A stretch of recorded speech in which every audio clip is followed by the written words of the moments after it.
I'm not sure, but we'll have a chat with them anyway. I'll see what they want to do.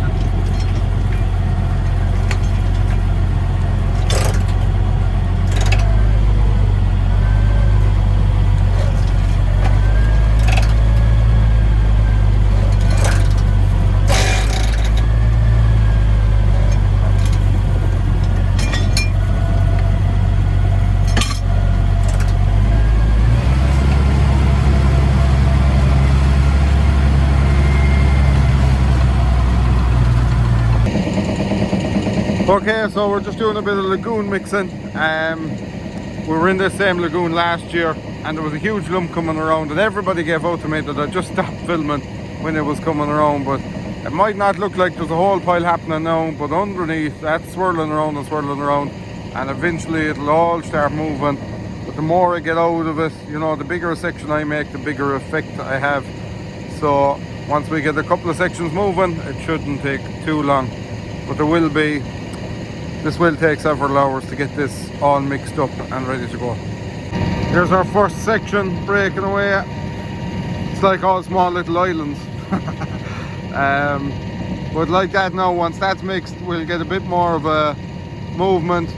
It'll open a crack between more of them and it'll start pulling more sections in and in and in and in. But yeah, start small like that and you get more of them the whole time.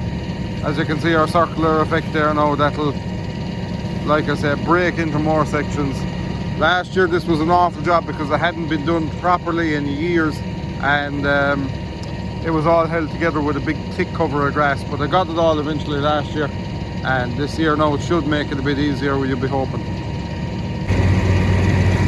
Now as you can see, it's starting to break out a huge section there, about the size of what we already have out. So basically what will happen is it'll start coming in here and you can see where we have our little whirlpool.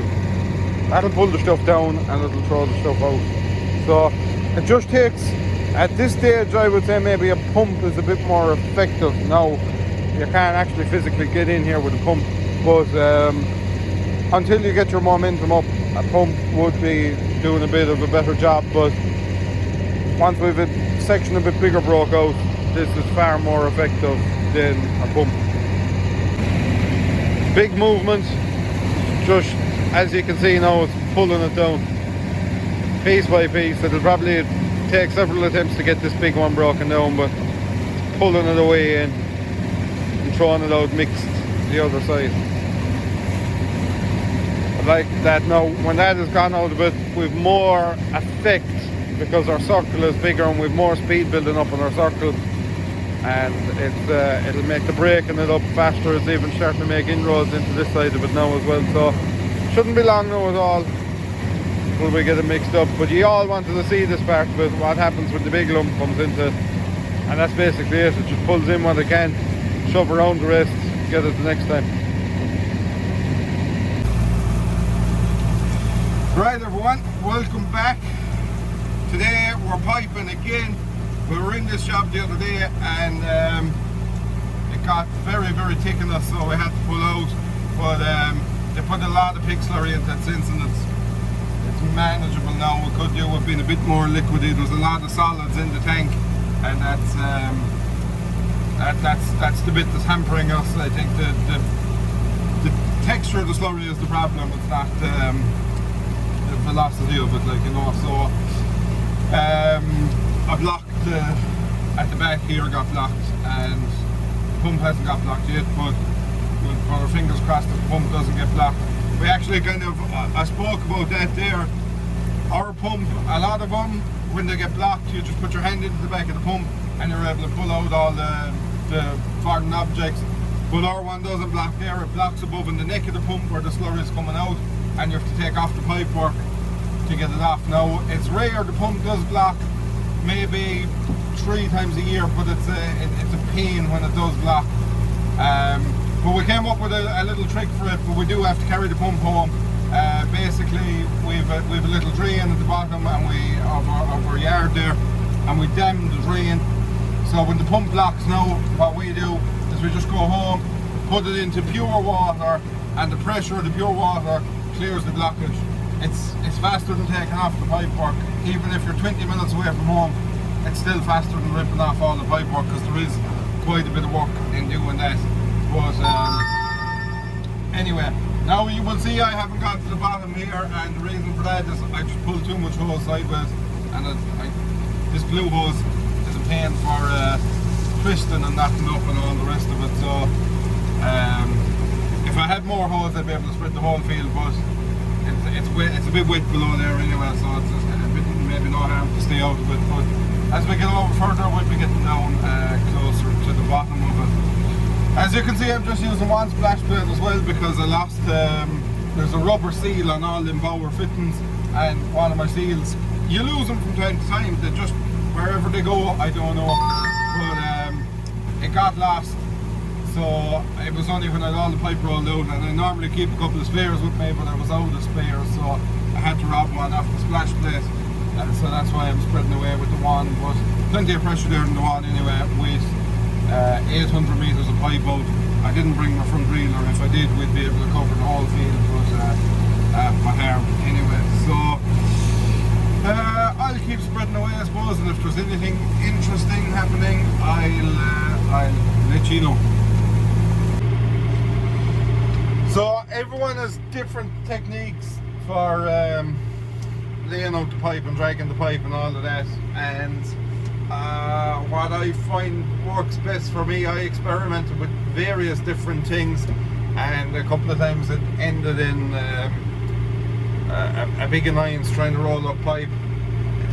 You see, if the pipe twists, and I know a lot of people who have experience with piping will know a lot more than me, but we'll go to basics for people who've never even seen it or done it before. So basically, I roll out all this pipe. Here in this job now, there's 800 metres of pipe out. So I don't have to worry about an awful lot of that pipe. There's no possibility of anything stupid happening a lot of that pipe, but I have to worry about the part I'm dragging and what possibly I can drag unnecessarily. So what I was doing is basically, at the start I was going across the field like a windscreen wiper. The pipe was going across like that, and when it came to, it was fine while you were pumping, because the pipe was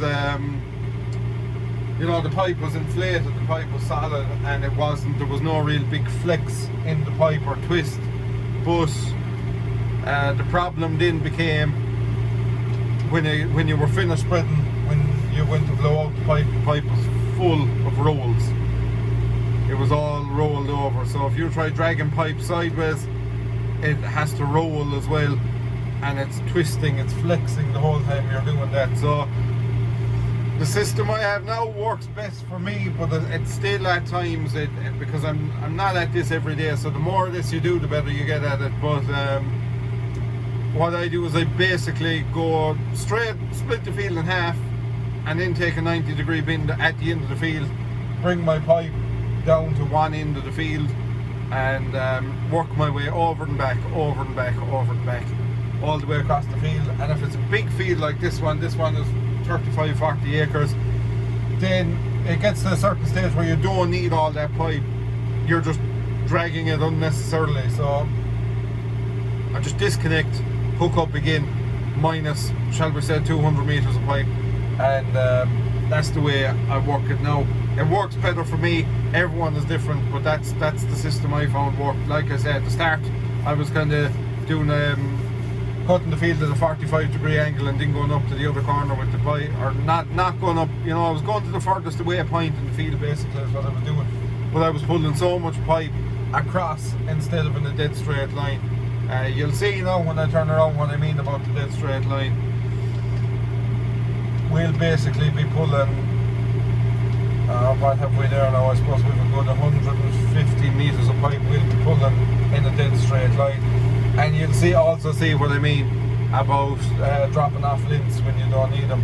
Technically I could drop off one short lint now, but it'll be too time consuming to do it. I'll wait until I have a substantial amount of pipe to drop off, and then we'll work it that way. So yeah, it was a big steep learning curve to try and get it right, and every day we go out we're still learning and still picking up bits, but we don't do much of it. It's not a huge thing for us.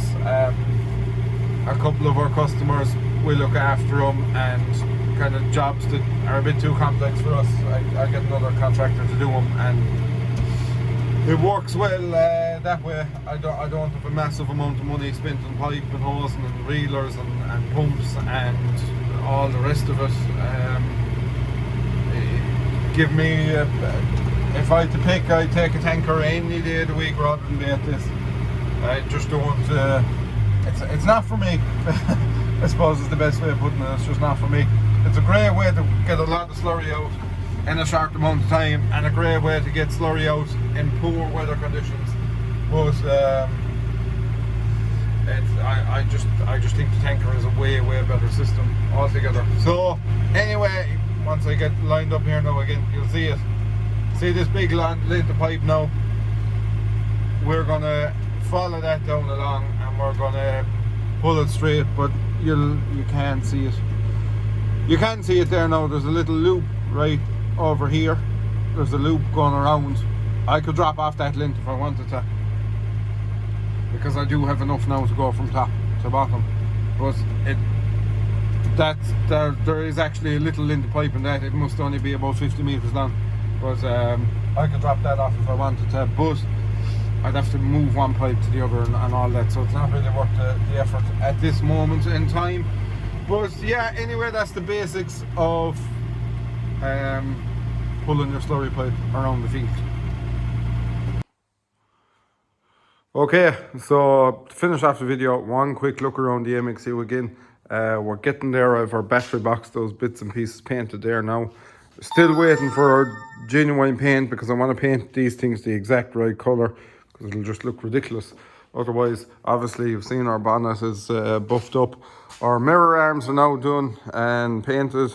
Our exhaust guard is painted there now, and our interior is finished, and it turned out pretty well. So that's a big change for this. All this was torn in it, as you will have seen, but with that fitted now, our floor mat is refitted, and our seat is refitted again, and everything got a good clean inside here. So yeah, looking well. Just a bit of a polish on the glass now, and she'll come up 100%. So that's it. Thank you very much for watching, and we will see you all next week.